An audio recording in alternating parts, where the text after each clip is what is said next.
நேயர்களே, இந்த காலையில ஒரு அதிரடி அறிவிப்பு கொடுத்துட்டோம். அதனால 1.5 கோடி பெண்கள் நமக்கு தான் வாக்களிப்பாங்க அப்படின்னு ஒரு மகிழ்ச்சியா இருக்கிறீங்கன்னு இது அதிரடி அறிவிப்பு இல்ல, தேர்தலுக்காக நீங்கள் அதிர்ச்சி அடைந்திருக்கின்ற அறிவிப்பு. ஏனென்றால் இந்த திட்டம் அறிவிக்கப்பட்டு 2 ஆண்டுகள் நீங்கள் கொடுக்கவே இல்லை. ஆனா இன்னைக்கு கோடை காலத்துக்கும் சேர்த்து நாங்க கொடுக்கிறோம் அப்படின்னு சொல்றீங்க. ஆக இது கோடைக்கால சிறப்பு நிதி அல்ல, ஓட்டுக்கால சிறப்பு நிதி என்பதை மக்கள் நன்றாக புரிந்திருக்கிறார்கள். இன்னைக்கு நீங்க கொடுக்கிற பணம் இன்று நிச்சயமாக டாஸ்மாகில் பிடிங்கப்பட்டுவிடும். அதுதான் இன்றைய தமிழ்நாட்டின் நிலைமை. நீங்க பொருளாதார பாதுகாப்பு கொடுக்கணும்னு சொல்றீங்க, ஆனா சமூக பாதுகாப்பு பெண்களுக்கு தமிழ்நாட்டில கேள்விக்குறியாகி கொண்டிருக்கிறார். மரியாதைக்குரிய பாரத பிரதமர் அவர்கள் டிஜிட்டல் இந்தியா என்று கொண்டு வந்து ஜன்தன் திட்டம் என்று எல்லா சாமானிய மக்களுக்கும் வங்கி கணக்கு தொடங்கினால்தான் இன்னைக்கு நீங்க நைட் போட்டோம் காலையில 90 லட்சம் மக்களுக்கு சேர்ந்து விட்டது என்று மகிழ்வாக கூறுகிறீர்கள் அல்லவா?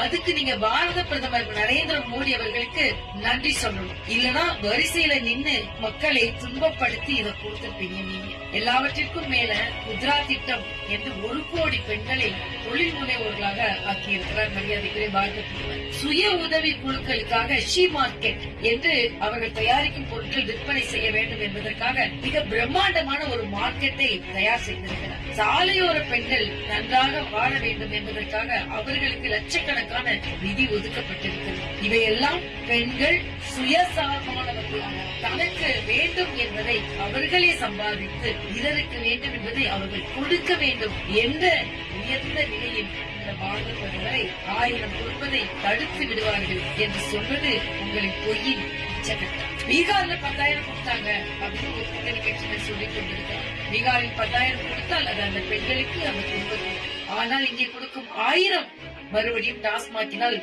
தட்டி பறிக்கப்படுகிறது.